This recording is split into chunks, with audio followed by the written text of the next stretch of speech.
আমার এতদিনের অপেক্ষার আজ অবসান ঘটল। আজ উনি দেশে ফিরবে। ইস, আমার তো লজ্জা লাগছে কেন। বলেই হাত দিয়ে মুখ ঢাকলো মিমি।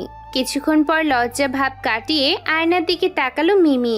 নীল শাড়ি, সাথে নীল চুড়ি, চুলগুলো খোলা, হালকা কাজল আর লিপস্টিক দিয়ে সে আজ তার মাহতিম ভাইয়ার পছন্দ মতো সেজেছে।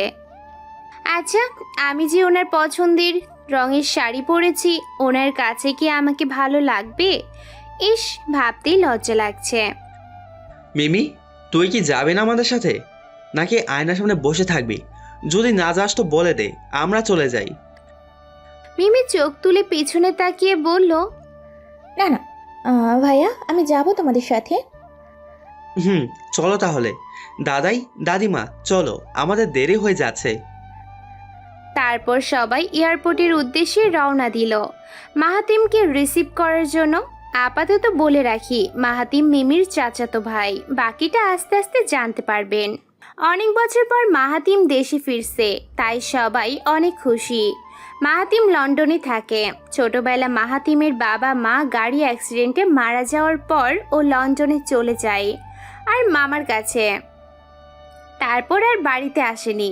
এসব কথাগুলোই মিমি গাড়িতে বসে বসে ভাবছিল। হঠাৎ কারোর ধাক্কায় মিমির ভাবনা ভাঙল। কি মিমি আপু, কি ভাবতেছ? আমার ভাইয়ার কথা নাকি? মিমি তখন খুবই লজ্জা পেল, কিন্তু সামিয়াকে বুঝতে দিল না। তারপর অভিমানের সুরে বলল, কই না তো, আমি তোর ভাইয়ের কথা ভাবতে যাবো কেন? তোর ভাই কি কখনো আমার কথা ভেবেছে, নাকি আমার খবর নিয়েছে? হয়েছে, আর মিথ্যা বলতে হবে না। আমি সবই বুঝি। তুমি যে আমার ভাইয়ার কথা ভাবছিলে, সেটা তোমার মুখ দেখেই বোঝা যাচ্ছে। তুমি যে লজ্জায় লাল হয়ে যাচ্ছ। আমি তোমাকে ছোটবেলা থেকেই চিনি। আমার ভাইয়ের কথা বললে যে তুমি লজ্জায় লাল হয়ে যাও। আর হ্যাঁ, ভাইয়ার সাথে অভিমান করে থেকো না। বেচারা অনেক দিন পর দেশে ফিরতেছে। মিমি আর কিছুই বলল না সামিয়াকে। অন্যদিকে তাকিয়ে আবারও ভাবতে লাগলো। আচ্ছা, উনি এত বছর পর বাড়ি ফিরছেন, আমাকে কি উনি চিনতে পারবে? আমার কথা কি ওনার মনে আছে, নাকি উনি আমাকে ভুলে গেছে? ধুর বাবা, আর ভাবতে পারছি না। ওনাকে না হয় সব কিছু জিজ্ঞেস করে নিব। গাড়ি এসে থামলো এয়ারপোর্টের। মিমিও ভাবনা থেকে বের হলো। কখন এয়ারপোর্টে এসে পৌঁছালো খেয়ালই করেনি সে। তিনটা গাড়ি এসে থামলো এয়ারপোর্টের সামনে। একটাতে বডিগার্ডরা, অন্য দুইটাতে পরিবারের সবাই, শুধু মিমির বাবা মা বাদে। দীর্ঘ 1 ঘন্টা জার্নির পর ওরা এয়ারপোর্টে এসে পৌঁছালো। গাড়ি থেকে সবাই নেমে দেখতে পেল মাহাতিম দাঁড়িয়ে আছে ওর বডিগার্ড জুবানের সাথে। মিমির তো মাহাতিমকে দেখে হার্টবিট ফাস্ট হয়ে যাচ্ছে, আর প্রচুর লজ্জাও পাচ্ছিল। ইস, উনি এত সুন্দর হয়ে গেল কি করে, বলেই তাকিয়ে রইল মাহাতিমের দিকে চোখ বড় বড় করে। মাহাতিমও মিমিকে দেখে চোখ সরাতেই পারছে না। মিমি আজ ওর পছন্দ মতো সেজেছে। ছোটবেলা একবার মিমি ওর বার্থডেতে নীল রঙের ফ্রক পরেছিল। তখন মাহাতিম মিমিকে বলেছিল নীল রং ওর খুব পছন্দ করে, আর নীল রঙের শাড়িতে নাকি মেয়েদেরকে অনেক ভালো লাগে। তুইও বড় হলে নীল রঙের শাড়ি পরিস। সেই থেকে মিমির নীল রং পছন্দ। মাহাতিম সেটা জানে।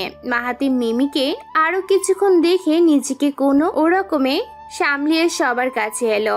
আসতেই সামিয়া ওকে জড়িয়ে ধরেই কেঁদে দিল, আর অভিমানের সুরে বলল, ভাইয়া, তোমার কি একবারের জন্য আমার কথা মনে হয়নি?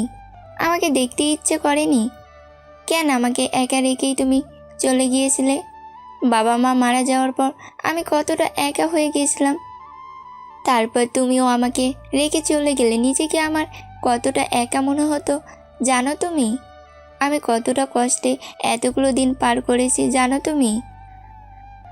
মাহাতিম সামিয়াকে সান্ত্বনা দিতে দিতে বলল, তুই শুধু একা কষ্ট পাসনি রে পাগলি। তোকে ছেড়ে থাকতে আমারও কষ্ট হয়েছে, কিন্তু বাবা মায়ের অ্যাক্সিডেন্টটা আমি মেনে নিতে পারছিলাম না, তাই দেশে ফিরে আসিনি। তোকে এখন আমি সব কথা বলতে পারবো না সামিয়া, সরি। সময় হলে তোদের সবাইকে সব খুলে বলবো। কিন্তু তোকে আমি অনেক মিস করেছি। তোকে আমি আমার কাছে নিয়ে যেতে চেয়েছিলাম, কিন্তু পরে মনে হলো তুই আমার সাথে একা থাকার চেয়ে এখানে সবার সাথে ভালো থাকবি। বাবা মায়ের জন্য মনও খারাপ হবে না তোর, আর মন খারাপ হলেও সবাই তোর পাশে থাকবে, তোকে ভালোবাসবে। এইভাবে আরও কিছুক্ষণ সামিয়াকে বোঝানোর পর অবশেষে সামিয়া বুঝতে পারল ওর ভাই ওর কথা ভেবেই ওকে এখানে রেখে গিয়েছিল। মাহাতিম সামিয়াকে বোঝানোর পর অবশেষে সামিয়া বুঝতে পারল ওর ভাই ওর কথা ভেবেই ওকে এখানে রেখে গিয়েছিল। তারপর মাহাতিম ওর দাদিমাকে সালাম করলো। দাদিমা ওকে দেখে জড়িয়ে ধরে ইমোশনাল হয়ে কেঁদে দিলেন। তিনি অভিমান করে বললেন, আমাদের কথা কি তোর একবারও মনে পড়তো না মাহতিম? আমরা কি তোর এতটাই পর ছিলাম? বলে কাঁদতে থাকেন। মাহাতিম ওর দাদিমাকে সান্ত্বনা দিতে দিতে বলল, দাদিমা, এবার তো আমি তোমাদের কাছে চলে এসেছি, আর অভিমান করো না প্লিজ। তারপর ওর দাদিমা মিসেস রেহানা চৌধুরী বলেন, আর কিন্তু তোরে আমি কোথাও যেতে দিব না, একেবারের জন্য রেখে দিব। মাহাতিম বলল, ঠিক আছে, রেখে দিও, এবার শান্ত হও। তারপর মিসেস রেহানা চৌধুরী শান্ত হলেন। আমাকে মনে হয় কারো চোখে পড়ে না, পড়বে কি করে? আমি তো আর কারো কিছু হই না। মাহাতিম আরিয়ানের পিঠে মেরে বলল, আরে সালা, তুইও সবার মতো আমার সাথে অভিমান করেছিস? আমাকে আর কয়জনের অভিমান ভাঙাতে হবে বলো তো? তোরা সবাই এভাবে অভিমান করে বসে থাকলে আমি কিন্তু আবার চলে যাব।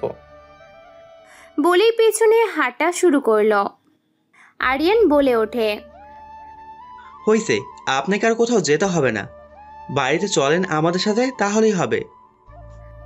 মিমি এতক্ষণ সবকিছু দাঁড়িয়ে দাঁড়িয়ে দেখছিল।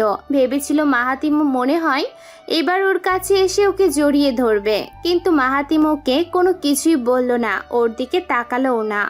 এতে মিমি অনেক কষ্ট পেল বেশি, আরও বেশি অভিমান করলো মাহাতিমের সাথে। কেন ওর মাহাতিম ভাইয়া ওর সাথে কথা বলল না, কেন ওর দিকে তাকালো না, এসব ভেবেই ওর কান্না চলে আসে। কিন্তু সবার সামনে ও কাঁদলো না, শুধু লুকিয়ে লুকিয়ে চোখ মুছল। কিরে মাহতিম, তুই কি আমার মিমি দিদি ভাইয়ের সাথে কথা বলবি না? এত বছর ধরে মেয়েটা তোর জন্য অপেক্ষা করেছে, আর তুই কি না ওর সাথে কথাই বললি না? আরে দাদিমা, তোমার দিদি ভাইয়ের সাথে কথা বললেই কি, আর না বললেই বা কি? আর তোমার দিদি ভাইকে কে বলেছে এত অপেক্ষা করার জন্য? বিয়ে একটা করে নিলেই তো পারতেন তিনি। মিমি মাহাতিমের কথা শুনে খুবই কষ্ট পেল, আর কোনো রকমে কান্না আটকে দৌড়ে গাড়িতে চলে গেল। তুই কি রে মাহতিম, মেয়েটা কত আনন্দে ছিল তোর আশা নিয়ে, আর এখন দেখ তো মেয়েটা কষ্ট পেয়ে চলে গেল। আরে দাদিমা, আমি তো মজা করে বললাম, কিন্তু ও যে কষ্ট পাবে সেটা বুঝি নাই। আচ্ছা, সমস্যা নাই দাদিমা, রাতে তোমার নাতনির রাগ ভাঙিয়ে নেব। তোমরা কি এখানে সারাদিন দাঁড়িয়ে থাকবে নাকি বাসায় যাবে? অনেক তো হলো, বেচারা মাহতিমকে আর কতক্ষণ দাঁড় করিয়ে রাখবে? অনেকক্ষণ জার্নি করে এসেছে, বাসায় যেয়ে আগে রেস্ট নিক, তারপর না হয় বাকি কথা হবে। তারপর সবাই গাড়িতে গিয়ে বসলো। মাহাতিম, সামিয়া আর জোবান এক গাড়িতে, বাকিরা সবাই অন্য গাড়িতে। অবশ্য সামিয়া মিমিকে অনেক জোরাজুরি করেছিল ওদের গাড়িতে যেতে, কিন্তু মিমি অভিমান করে আর যায়নি ওদের সাথে। ও দাদা দাদির গাড়িতে করে চলে গেল।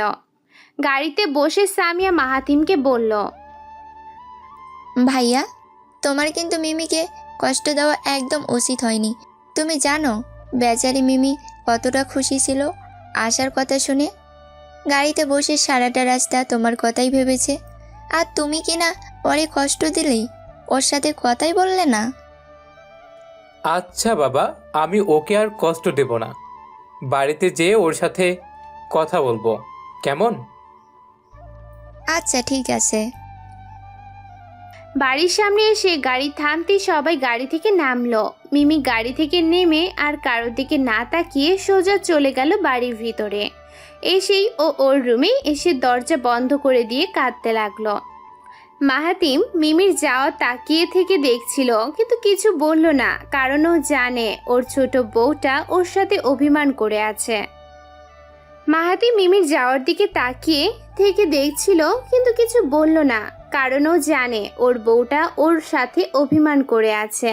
তারপর সবাই বাড়ির ভিতরে প্রবেশ করলো। মাহাতিমকে দেখে আমিনা চৌধুরী ও আরফ চৌধুরী, মিমির বাবা মা, এগিয়ে আসলেন। মাহাতিম ওনাদের সাথে কিছুক্ষণ কথা বলে ওর রুমে চলে গেল। আমিনা চৌধুরী ও মাহাতিমের সাথে অভিমান করেছিলেন, কিন্তু মাহাতিমকে দেখে সব অভিমান চলে গেছে। মাহাতিম হলো ওনার বান্ধবী আর ভাসুরের ছেলে। ওনারা দুই বান্ধবী মাহাতিমের বাবা ও চাচা দুই ভাইকে বিয়ে করেন, আর ওনারা নিজেদের বিয়ের আগে ঠিক করে রেখেছিলেন যার ছেলে হবে তার সাথে অন্যজনের মেয়ের বিয়ে দিবেন। তাই তো মাহাতিম আর মিমির বিয়ে দিয়েছিলেন ছোটবেলাতেই। তখন মিমির বয়স ছিল 6 বছর আর মাহাতিমের বয়স 15। আর বিয়ের পরে মাহাতিমের বাবা মা অ্যাক্সিডেন্টে মারা যায়। এসব ভাবতে তিনি চোখের জল মুছলেন। মাহাতিম রুমে এসে ফ্রেশ হয়ে নিল, তারপর নিচে গেল ডিনার করতে। খাবার টেবিলে সবাই বসে আছে, কিন্তু মিমি আসেনি। বাড়িতে আসার পরও আর ওর রুম থেকে বের হয়নি। আমিনা চৌধুরী মিমিকে অনেকবার ডেকেছিলেন ডিনার করার জন্য, কিন্তু মিমি বলেছে ওর খিদে নেই, ও খাবে না। তাই আর উনিও ওকে জোর করেননি, কারণ তিনি জানেন ও যখন খাবে না বলে দিয়েছে তাহলে ও খাবেই না, পরে ঠিকই লুকিয়ে খেয়ে নিবে।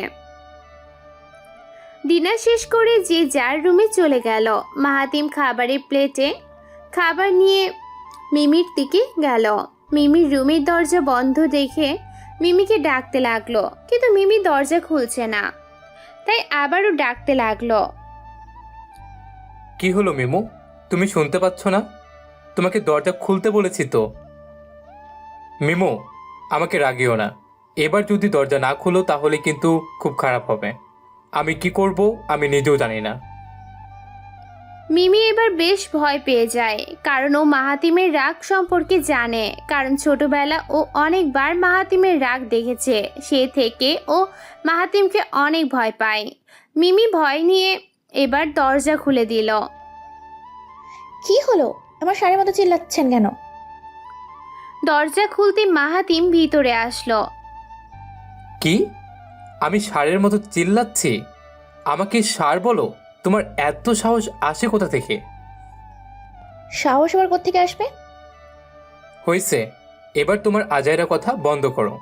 তোমার সাহস আছে কি নাই সেটা পরে দেখব, তার আগে আমার পাশে এসে বসো। কেন? আমি আপনার পাশে বসতে যাব কেন? আমি বলেছি তাই আসবে। আসো বলছি। না, আসবো না। কেন? আমার বউ কি আমার সাথে অভিমান করেছে? আর আমার সাথে অভিমান করে আমার বউটা কি খাওয়া দাওয়া বন্ধ করে দিয়েছে? সেটা আপনার বউকে গিয়ে জিজ্ঞেস করেন, আমাকে কেন বলছেন? আমি তো আমার বউকেই বলতেছি, কিন্তু আমার বউ আমাকে বলছে অন্য মেয়ের কাছে যাওয়ার জন্য। অন্য মেয়ের কাছে যাওয়ার কথা কখন বললেন? এই তো কিছুক্ষণ আগেই বললে অন্য মেয়েকে গিয়ে জিজ্ঞেস করার জন্য। তো বউ যখন বলতেছে অন্য মেয়ের কাছে যাওয়ার জন্য, তাহলে ঠিক আছে, আমি বরং অন্য মেয়ের কাছে চলে যাই। কি বলো? কি কি বললেন? আপনি অন্য মেয়ের কাছে যাবেন? যাবেনই তো। আমাকে তো আর আপনার ভালো লাগে না, লাগবে কি করে? ওখানে হয়তো আপনার গার্লফ্রেন্ড রেখে এসেছেন, আর আমি তো আপনার বিদেশি গার্লফ্রেন্ডদের মতো না। ওখানে গার্লফ্রেন্ডদের রেখে আসলে কি আর আবার আমাকে আপনার ভালো লাগবে নাকি? আমাকে মারলেন কেন আপনি? হ্যাঁ, আমি যা বলেছি তা ঠিকই বলেছি। মিমি গেলে হাত দিয়ে কান্না করতে লাগলো। আমাকে তোর কি মনে হয় আমি 12 ভাতার? নাকি আমি মেয়েদের ছাড়া থাকতে পারি না? আজ পর্যন্ত কোনো মেয়েকে কাছে আসতে দেয়নি, আর তুই কিনা বলছ আমার আরও গার্লফ্রেন্ড আছে। আমার বিদেশি মেয়ে পছন্দ? আমি তোরে বলেছি আমার বিদেশি মেয়ে পছন্দ, নাকি তোরে বলেছি তোরে আমার পছন্দ না? বল।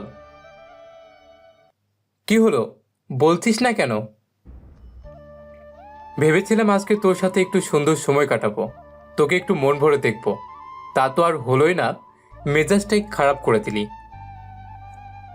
মিমি গালে হাত দিয়ে কাঁদতে থাকে। কাঁদতে কাঁদতে ঘুমিয়ে পড়ল। রাত 3টা বাজে। প্রচুর খিদে পেয়েছে মিমির, তাই ও উঠে লুকিয়ে কিচেনে গেল। ফ্রিজ খুলে দেখতে পেল ফ্রিজে আইসক্রিম আর কয়েক ধরনের ফল রাখা।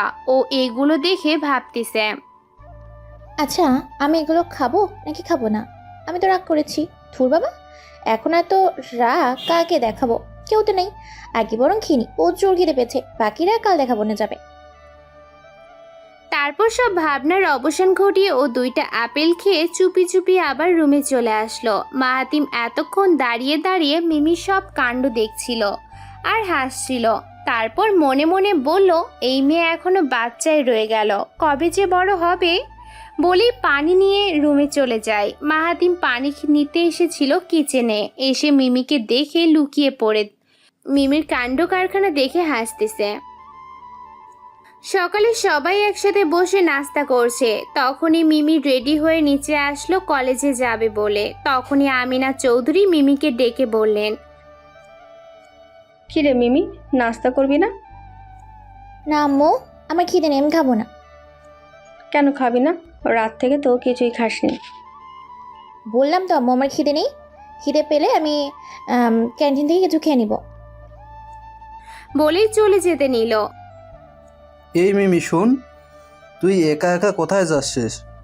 আজ থেকে মাহতিম তোকে প্রতিদিন কলেজে দিয়ে ও ওর অফিস চলে যাবে।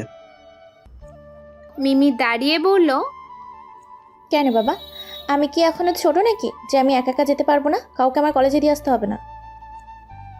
বলেই ওর চোখ গেল খাবার টেবিলে বসে থাকা মাহাতিমের দিকে। মিমি এতক্ষণ মাহাতিমকে খেয়াল করেনি। যখনই মাহাতিমের দিকে চোখ পড়লো ও দেখলো মাহাতিম ওর দিকে রাগী চোখে তাকিয়ে আছে। রাগে ওর চোখ দুটো লাল হয়ে আছে, যেন এক্ষুনি আগুন বের হবে। মিমির গলা শুকিয়ে আসছে মাহাতিমের চোখ দেখে। আজ না জানি কি হয় ওর সাথে। সে ভয়ে ওর মুখ দিয়ে আর একটা কথাও বের হলো না, তাই ও চুপ হয়ে যায়। তুমি কি জানো না, তোমার সেফটির জন্য আমি তোমাকে মাহতিমের সাথে পাঠাচ্ছি? তুমি কি ভুলে গেছো তোমার বোনের সাথে কি হয়েছিল? না বাবা, ভুলিনি। ঠিক আছে, আমি ওনার সাথে কলেজে যাবো আজ থেকে। ঠিক আছে, আজ থেকে তোকে নিয়ে আমার কোনো ভয় নেই, আমি নিশ্চিত। ও, আপনারা তো এখনো মিমির পরিবার সম্পর্কে জানেন না। তাহলে আসুন জেনে আসি ওর পরিবারে কে কে আছে। মিমিরা 3 ভাই বোন, মিমি, রিমি, আরিয়ান। মিমি আর রিমি যমজ বোন, কিন্তু মিমি হাইটে একটু ছোট আর রিমি একটু ওর থেকে লম্বা। মিমির মা, বাবা, দাদা, দাদি মাহাতিমরা 2 ভাই বোন, মাহাতিম আর সামিয়া। আর ওর বাবা মা তো নেই, সেটা তো আপনারা জানেনই। এখন এইটুকুই বলে রাখি, বাকিটা আস্তে আস্তে জানতে পারবেন। মিমু, তুমি গাড়িতে যেয়ে বসো, আমি একটু ফোনে কথা বলে আসতেছি। ঠিক আছে। মিমি গাড়িতে উঠে গাড়ির পেছনের সিটে গিয়ে বসলো। কিছুক্ষণ পর মাহাতিম ফোনে কথা শেষ করে আসলো। এসে দেখে মিমি পেছনের সিটে বসে আছে। মাহাতিম গাড়িতে উঠে বসলো। কি হলো, তুমি পিছনে বসলে কেন? আমি কি তোমার গাড়ির ড্রাইভার মনে হয়? শব্দে মিমি কেঁপে উঠল। ভয়ে মিমির গলা শুকিয়ে আসছে, তাই ওর মুখ দিয়ে কোনো কথাই বের হচ্ছে না। কি হলো, কথা কানে যাচ্ছে না? আমি তোমাকে কিছু বলেছি? এইবার মিমি কিছুটা ঢোক গিলে বলল, তাহলে আমি কোথায় বসবো? কোথায় বসবে মানে? সামনে সিটে বসবে। আমার পাশে কি বসতে তোমার কোনো অসুবিধা আছে? না, আচ্ছা ঠিক আছে, আমি বসছি। তারপরও এসে সামনে সিটে বসলো। আর ওদের পেছন পেছন বডিগার্ডদের গাড়ি আসছে। অর্ধেক রাস্তা আসার পর জোবান এসে একটা প্যাকেট দিয়ে গেল। প্যাকেটটা খোলো। কেন, এতে কি আছে?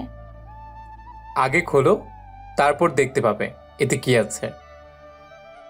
মিমি প্যাকেটটা খুলে দেখলো ভিতরে বিরিয়ানি আর অনেক ধরনের চকলেট। গাড়িতে ওঠার আগে মাহাতিম জোবানকে কল দিয়ে বলেছিল এগুলো এনে দেওয়ার জন্য।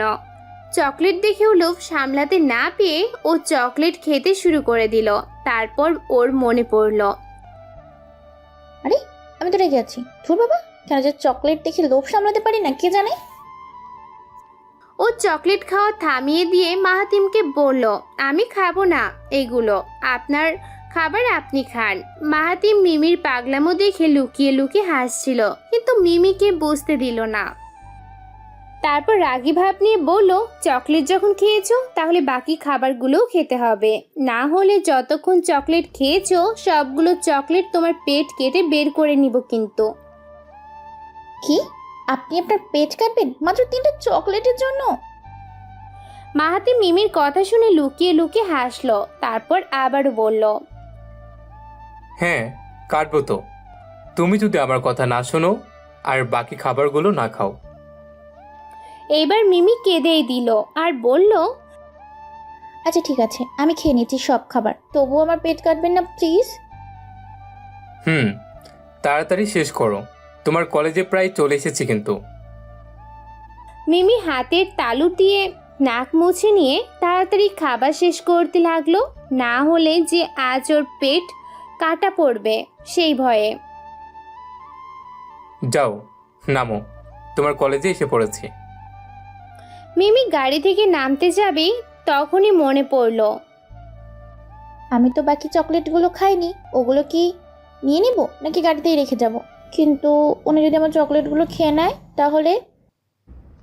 কি হলো, কি ভাবছো? যাও নামো। না মানে কপাল চুলকিয়ে মাহাতিম বুঝতে পারলো মিমি চকলেটগুলো নেওয়ার জন্য এমন করতেছে। যাও নামো, আর হ্যাঁ চকলেটগুলো নিয়ে যাও, আমি বাচ্চাদের খাবার খাই না। মিমি মাহাতিমের আর কোনো কথাতেই কান দিল না, কারণ ওর চকলেটগুলো নেবার অনুমতি পেয়ে গেছে, আর কোনো কথা শোনার মতো ওর টাইম নেই। চকলেট নিয়ে ওর কলেজে ঢুকে গেল। মাহাতিম ওর দিকে তাকিয়ে হাসলো আর বলল, এই মেয়ে চকলেটের জন্য এতটাই পাগল যে চকলেটের জন্য কখন না হয় আমাকেই ভুলে যায়, পাগলি মেয়ে একটা। বলে ওর অফিসে চলে গেল। মিমি কলেজে এসে দেখলো সাইমা ওর জন্য দাঁড়িয়ে আছে ক্যান্টিনের সামনে। মিমি সাইমার কাছে গিয়ে বলল, কিরে এখানে দাঁড়িয়ে আছিস কেন? কেন আবার? দেখলাম তুই আসছিলি তাই দাঁড়ালাম। সেদিনের ঘটনার পর আমি তো ভেবেছিলাম তুই আর কলেজে আসবি না। রিমি কেমন আছে রে মিমি? ও কি আর কলেজে আসবে না? আগের থেকে কিছুটা ভালো আছে, পুরোপুরি ভালো হয়ে গেছে, আবারও কলেজে আসবে। রিমির কথা বলাই ওর কিছুটা মন খারাপ হয়ে গেল, কারণ আজ রিমির জায়গায় মিমি থাকতো। তারপর ওর মনে পড়ল সেদিনের ঘটনা। আজ থেকে 1 সপ্তাহ আগে মিমিরা কলেজ ছুটির পর প্ল্যান করে আজ বডিগার্ড থেকে লুকিয়ে ওরা হেঁটে হেঁটে বাড়ি যাবে। যদিও সাইমার মন এতে সাড়া দিচ্ছিল না, কারণ ও জানে মিমিদের অনেক শত্রু, তাই ওদের সাথে বডিগার্ডরা আসে। কিন্তু মিমির জোড়াজোড়িতে ও রাজি হয়, কারণ মিমি নাসরবান্দা, ওর কথা না শুনলে ও কি থেকে কি করে বসবে কে জানে। তারপর ওরা সব ছাত্রছাত্রীদের সাথে লুকিয়ে বের হয়ে যায় বডিগার্ডদের চোখ ফাঁকি দিয়ে। তারপর ওরা কলেজ থেকে অনেকটা দূরে চলে আসে। এসে মিমি দেখলো রাস্তার পাশে আইসক্রিমগুলো দাঁড়িয়ে আছে। ও চলে যায় আইসক্রিম খেতে। সাইমা আর রিমিও আসলো ওর পিছু পিছু। তখনই একটা লোক এসে বলল, তোদের মধ্যে মিমিকে? লোকটাকে দেখে ওরা 3 জন ভয় পেয়ে যায়, কারণ লোকটার হাতে একটা বন্দুক ছিল। কারোর মুখ দিয়ে কোনো কথা বের হচ্ছিল না। কি হলো, কথা কানে যাচ্ছে না? মিমিকে বল, না হলে আজ তোদের 3 জনকেই এখানে মেরে দিব। মুহূর্তে আরো 5-6 জন লোক আসলো। একজন রিমিকে দেখিয়ে বলল, ওই তো মিমি, আজ ওকে এখানেই শেষ করে যাব। বসের হুকুম। রিমি আর মিমি জমজ হওয়ায় ওরা বুঝতে পারেনি কে মিমি আর কে রিমি। আর মিমির মুখে মাস্ক ছিল বলেই রিমিকে গুলি করে দেয়। ভাগ্যক্রমে গুলিটা রিমির হাতে লাগে, তাই বেশি কিছু হয়নি। তখনই বডিগার্ডরা চলে আসে আর গুন্ডারা ভয় পেয়ে পালিয়ে যায়। তারপর রিমিকে হাসপাতালে নিয়ে যাওয়া হয়। বাসায় আসার পর সবাই অনেক বকাঝকা করে। তারপর থেকে ওদের কলেজে আসা বন্ধ করিয়ে দেন আরাফ চৌধুরী ও নাদের চৌধুরী। মাহাতিমকে ও জানানো হয়েছিল সবটা, কিন্তু ও কি বলেছিল সেটা মিমি জানে না। আর আজ থেকে মাহাতিম সাথে যাবে, সে কারণে মিমিকে কলেজে যাওয়ার অনুমতি দেন। এতদিন মিমি কলেজ যাওয়ার জন্য অনেক চেষ্টা করেছে, কিন্তু কেউ ওকে কলেজ যাওয়ার পারমিশন দেননি। ও তাহলে ভালো। আচ্ছা, তুই আর মন খারাপ করিস না, যা হবার তা তো হয়ে গেছে।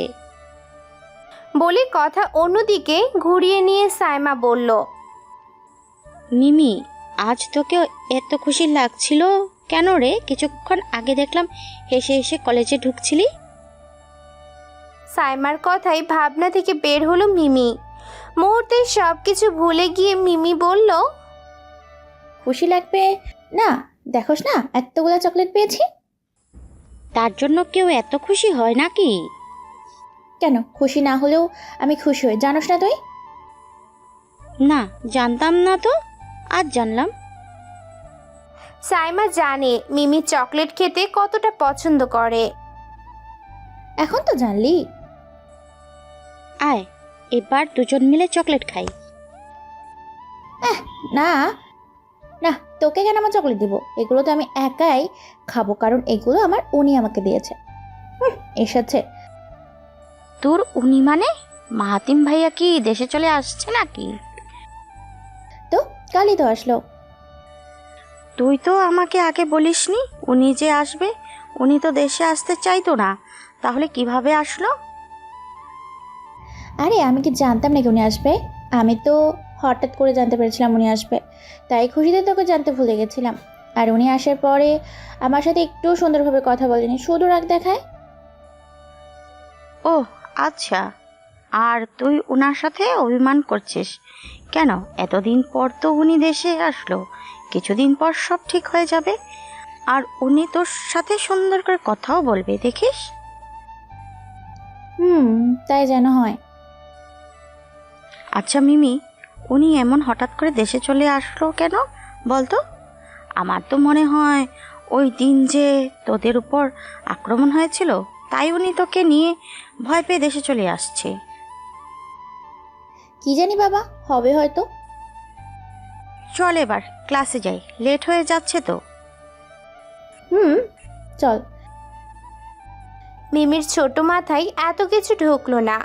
সাইমা ঠিকই বুঝতে পেরেছে, কারণ সাইমা মিমির পরিবার সম্পর্কে সব কিছুই জানে। যে ছেলে এতদিন দেশে আসেনি, কেউ জোর করেও দেশে আনতে পারেনি, হঠাৎ করে সে কেন দেশে চলে আসবে? মিমির জন্যই এসেছে। মাহাতিম অফিসে বসে ফাইলগুলো চেক করছিল, তখনই তার চোখ রাগে রক্তবর্ণ ধারণ করলো। জোবান, এই মুহূর্তে ম্যানেজারকে আমার কেবিনে আসতে বলো। জি বস। আসেন আসেন মিস্টার রফিক সাহেব, আমি তো আপনার জন্যই অপেক্ষা করছিলাম। তা কেমন আছেন আপনি? জি স্যার, ভালো। আপনি কেন আমার অপেক্ষা করছিলেন স্যার? তো দিনকাল কেমন যাচ্ছে আপনার? আজকাল কি অফিসের সব হিসেব ঠিকমতো রাখছেন, নাকি ভুল হিসেব লিখে সব টাকা দিয়ে আপনার পকেট ভরাচ্ছেন? মানে বুঝলেন না, তাই না? তাহলে আমি আপনাকে বুঝিয়ে বলছি। এই যে ফাইলটা দেখছেন, এখানে প্রায় 2 কোটি টাকার হিসেব নেই। তো এই সব টাকাগুলো আপনি মেরে দিয়েছেন। মানে আমি কেন সব টাকা মারতে যাব? আমি তো সব হিসেব ঠিক মতোই রাখছি। আপনি কি স্বীকার করবেন না আপনি টাকাগুলো সরিয়েছেন? না, আমি সরাইনি স্যার। ঠিক আছে, আপনি যখন স্বীকার করবেন না, তাহলে আমি এখনই পুলিশ ডাকছি, তাহলে সব প্রমাণ বেরিয়ে আসবে। স্যার, পুলিশ ডাকবেন না। আমি স্বীকার করছি আমি সব টাকা নিয়েছি। তখন আমার টাকার খুব প্রয়োজন ছিল। হাসি থামিয়ে রাগে দাঁতে দাঁত পিষে মাহাতিম বলল, তোর কি মনে হয় আমি জানি না এসব? আমি সব কিছুই জানি, শুধু তোর মুখ দিয়ে স্বীকার করানোর ছিল। না হলে তো আমার চাচা দাদা বিশ্বাসই করতেন না তুই যে এসব করেছিস। এতটাই অন্ধ বিশ্বাস করেন ওনারা তোকে। আর তুই কিনা এত বছর ধরে বিশ্বাসের এই প্রতিদান দিচ্ছিস? তোকে তো আমি কবে মেরে ফেলতাম, শুধু মারিনি দাদাই আর ছোট আব্বুর জন্য। আমি শুধু ওনাদের তোর আসল রূপটা দেখাতে চেয়েছিলাম, কিন্তু আজ তোকে আমি সোজা উপরে পাঠাবো। না স্যার, এমন করবেন না স্যার। আমার কিছু হলে আমার পরিবারের কি হবে? আমি আর এমন করব না স্যার, আমাকে ক্ষমা করে দিন। মাহাতিমের পা ধরে কেঁদে কেঁদে বলল ম্যানেজার। তোকে ক্ষমা করব, তাই না? তোর কি এসব করার আগে মনে ছিল না যে তোকে কেউ ক্ষমা করবে না? তোর কোনো ক্ষমা নেই, পা ছাড় এবার। এখানে কি হচ্ছে মাহতিম? কি আর হবে ছোট আব্বু, তুমি আর দাদাই তো আমার কথা বিশ্বাস করতেই না। তো আজ নিজের চোখেই দেখো তোমাদের বিশ্বাসী ম্যানেজারের আসল রূপ। কি হলো বল ওনাদের, তুই কি করেছিস? কি হলো বলবি নাকি তোকে? বলছি আমি আপনাদের অফিসের সব হিসেব গরমিল করে সেখান থেকে টাকা নিয়ে নিতাম। কিছুদিন আগেও 2 কোটি টাকা এভাবে নিয়েছি। মাথা নিচু করে বলল ম্যানেজার। ছি ছি রফিক, আমরা তোমার থেকে কখনো এটা আশা করিনি। আমি আর আমার বাবা মা তোমাকে কতটা বিশ্বাস করেছিলাম এতটা বছর, আর তুমি কি না বিশ্বাসের এই প্রতিদান দিলে? স্যার, আমার ভুল হয়ে গেছে স্যার, আর এমন হবে না, আমাকে ক্ষমা করে দিন। পা ছাড়ো, তোমার লজ্জা করে না আমাদের সামনে দাঁড়িয়ে এখনো কথা বলতেছো? এতটা বছর আমাদের বিশ্বাসের এভাবে সুযোগ নিয়েছো, আর আমরা তোমাকে কত বিশ্বাস করেছিলাম, তোমাকে সামান্য পদ থেকে ম্যানেজার বানিয়েছিলাম। পা ছাড়ব না, আমাকে ক্ষমা করে দিন স্যার, আর কখনো আমি এরকম করব না। কেঁদে কেঁদে বলল ম্যানেজার। তোর কোনো ক্ষমা নেই জোবান, ওকে মেরে ও লাশ রাস্তার কুকুরদের খেতে দিয়ে আয়। বিশ্বাসঘাতকদের কোনো ক্ষমা নেই। এমনটা করবেন না স্যার, আমার কিছু হলে আমার পরিবার না খেয়ে মরবে। এমনটা করবেন না আমার সাথে। কেঁদে কেঁদে বলল ম্যানেজার। মাহতিম, ওকে তুই মারিস না। ও এতদিন আমাদের অফিসে চাকরি করছে, ওর পরিবারের কথা ভেবে ওকে মারিস না, ওকে পুলিশে দিয়ে দে। কি বলছো তুমি ছোট আব্বু?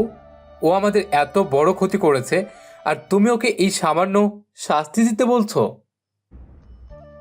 আমি যা বলছি তাই করো, ওকে মারার দরকার নেই। ঠিক আছে জোবান, ওকে পুলিশে দিয়ে দে। জি বস। তার কিছুক্ষণ পর পুলিশ এসে রফিককে নিয়ে গেল। পুলিশ চলে যাওয়ার পর জোবান মাহাতিমকে বলল। আচ্ছা বস, আপনি ওকে না মেরে এত সহজে কি করে পুলিশে দিয়ে দিলেন? আপনি তো কাউকে এত সহজে ছেড়ে দেন না, তাহলে আজ কি হলো? আরে জোবান, তুই এত বোকা কেন বলতো? এত বছর ধরে তুই আমার সাথে কাজ করছিস, আর তোর এখনো বুদ্ধি শুদ্ধিও হলো না। আচ্ছা তাহলে এবার শোন, আমি কেন ওকে এত সহজে ছেড়ে দিলাম। আসলে আমি ওকে ছাড়িনি, আমি দেখতে চাই কে ওকে পুলিশের কাছ থেকে ছাড়াতে আসে। আমি জানি ম্যানেজার সেই শত্রুর সাথে মিলে আছে, যে আমার বাবা মায়ের অ্যাক্সিডেন্টের পিছনে দায়ী, যাকে এত বছর ধরে খুঁজে বের করতে পারিনি। আমি শুধু তাকে ধরার জন্যই ম্যানেজারকে পুলিশে দিয়েছি। এবার বুঝলি? আমার মনে হয় সে ম্যানেজারকে ছাড়াতে অবশ্যই থানায় আসবে। জি বস, বুঝেছি। আর শোন, থানায় আমাদের লোকদের নজর রাখতে বল ম্যানেজারের উপর। ওকে বস। আচ্ছা চল, এবার মিমিকে কলেজ থেকে সাথে নিয়ে বাড়ি যাব। জি বস, চলেন। ছুটির পর মিমি দেখলো কলেজের সামনে মেয়েদের ভিড়, সবাই দাঁড়িয়ে দাঁড়িয়ে কাকে যেন দেখতেছে। মিমিরাও সেখানে গেল, গিয়ে দেখে একজন বলছে, এই দেখ না, ছেলেটা কি সুন্দর, আজকে আমি এই ছেলেটাকে পটাবো। আরেকজন বলছে, এই না, আমি একে পটাবো। অন্যজন বলছে, এই চল না, ছেলেটার সাথে যে কথা বলি। তারপর ওরা মাহাতিমের কাছে যেতে নিলে মিমি ওদের সামনে যেয়ে দাঁড়ায় আর বলে, আপু মনিরা, আপনারা এখানে থেমে যান, ওনার কাছে যেতে হবে না। আপনাদের উনি আমার স্বামী, সো ওনার থেকে দূরে থাকুন। তখন একটা মেয়ে বলল, বলেই হলো নাকি ওই ছেলে তোমার স্বামী, আর আমার এটা বিশ্বাস করব?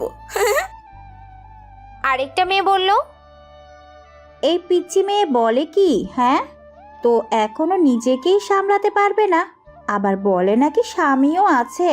মগের মুল্লুক নাকি যে স্বামী বললেই আমরা বিশ্বাস করে নিব? চত্ব সব। তোর থেকে ভালো আমি ওকে পটিয়ে নেই, আমি ওকে ভালো করে সামলাতে পারবো। তারপর সবাই বলে, শর্ত আমাদের সামনে থেকে, আমরা ওই ছেলের কাছে যাব। কি বললে আমি পিচ্ছি? বলেই মিমি তেড়ে যায় ওদের দিকে। তখনই মাহাতিম এসে মিমিকে ধরে বলল, রিমু, চলো এখান থেকে। তারপর মিমিকে টেনে নিয়ে গাড়িতে বসিয়ে দিয়ে লক করে দেয়। তারপর ওই মেয়েদের কাছে এসে বলে, হে লিসেন, ওইটা আমার বউ ছিল, বুঝেছিস তোরা? আর তোদের লজ্জা করে না অন্যের স্বামীকে সমালোচনার কথা বলিস? যত সব থার্ড ক্লাস মেয়ে কোথাকার। বলেই মেয়েগুলোকে কিছু বলার সুযোগ না দিয়ে হনহনিয়ে চলে যায় গাড়ির দিকে। মেয়েগুলো তখন অনেক ইনসাল্ট ফিল করে আর বলে, ওই মেয়ের জন্যই ছেলেটা আমাদেরকে ইনসাল্ট করছে, ওই মেয়েরে তো আমরা দেখেই নিব। বলে ওরা সবাই চলে যায়। মাহাতিম গাড়িতে উঠে দেখে মিমি রাগ করে বসে আছে। তারপরও মিমিকে কিছু না বলে গাড়ি স্টার্ট দিল। কিছুক্ষণ পর মিমি বলল, আপনি আমাকে আটকালেন কেন তখন? হ্যাঁ, আজ আমি ওদের মেরেই ফেলতাম, আর আপনি ওদের সাথে কি কথা বলছিলেন? হ্যাঁ। মাহাতিম মিমির কথার কোনো জবাব দিল না, নিজের মতো গাড়ি চালাচ্ছে, যেন ও মিমির কথা শুনতেই পায়নি। কি হলো, কিছু বলছেন না কেন? তারপর ও মাহাতিম মিমির কথা কোনো জবাব দিল না। মিমি এবার রাগ অভিমান কন্ট্রোল করতে না পেরে ভ্যা ভ্যা করে কেঁদেই দেয়। এবার মাহাতিম গাড়ি থামিয়ে মিমির দিকে তাকিয়ে বলল, কি হলো, কাঁদছো কেন? মিমির কান্নার কারণে মুখ দিয়ে কোনো কথা বের হচ্ছে না, তাই কিছু বলল না। কি হলো বলো, কাঁদছো কেন? মিমি আবারও কিছু বলল না। এবার মাহাতিম বলল, আচ্ছা, তুমি যে ওই মেয়েদের দিকে তেড়ে গিয়েছিলে, তোমার কি মনে হয় তুমি ওদের সাথে ঝগড়া করে জিততে পারবে? উল্টে তো ওরাই তোমাকে মেরে ভর্তা বানিয়ে ফেলবে। এবার মিমি একটু কান্না থামিয়ে বলল, ওরা কেন আপনাকে ভর্তা বানাবে? হ্যাঁ, ওরা কেন আমাকে ভর্তা বানাবে? আমি ওদের মেরে ভর্তা বানিয়ে দিতাম। ওদের কত বড় সাহস আমার স্বামীকে নাকি ওরা পটাবে, আর আপনি তখন ওদের কিছু বললেন না কেন? বলে আবারও কাঁদতে থাকে। বাহ, আমার বইয়ের তো দেখছি অনেক হিংসে। স্বামীকে অন্য মেয়ে পটানোর কথা বলাই অনেক হিংসে হচ্ছে। তো হবে না, ওরা কেন ওসব বলবে?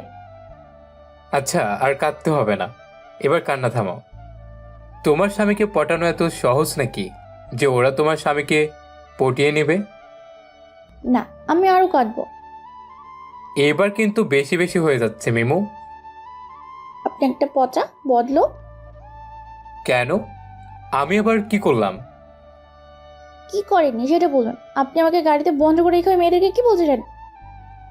সেটা কি তোমাকে বলতে হবে নাকি? হ্যাঁ, বলতেই হবে তো, বলেন এবার। তাদের আপনি কি বলছেন? আমি তো ওদের সাথে প্রেম করতে গিয়েছিলাম। কি বললেন আপনি? আরে আরে, কাঁদছো কেন? আমি তো মজা করছিলাম। আমার তো একটা বউ আছে, তাহলে কি আমার আর প্রেম করার দরকার আছে নাকি? আমার একটা বইয়েই হবে। তাহলে ওদেরকে কি বলছিলেন? ওরা আমার বউকে বকা দিবে আর আমি কি বসে থাকবো নাকি? আমিও ওদের বকা দিতে গিয়েছিলাম, বুঝেছো আমার পিচ্চি বউটা? এবার মিমি খুশি হয়ে গেল, কিন্তু আবারও গাল ফুলিয়ে বলল, আপনি আমাকে একদম পিচ্চি বলবেন না, আমি এখন অনেক বড় হয়েছি। তো কি বলবো শুনি? কিছু হবে না, শুধু পিচ্ছি না বললেই হলো। না, আমি তো পিচ্ছি বলবো, আমার পিচ্ছি বউটা। হুম। বাড়িতে এসে মাহাতিম ফ্রেশ হয়ে খাবার টেবিলে বসলো। তখনই আরাফ চৌধুরী বললেন,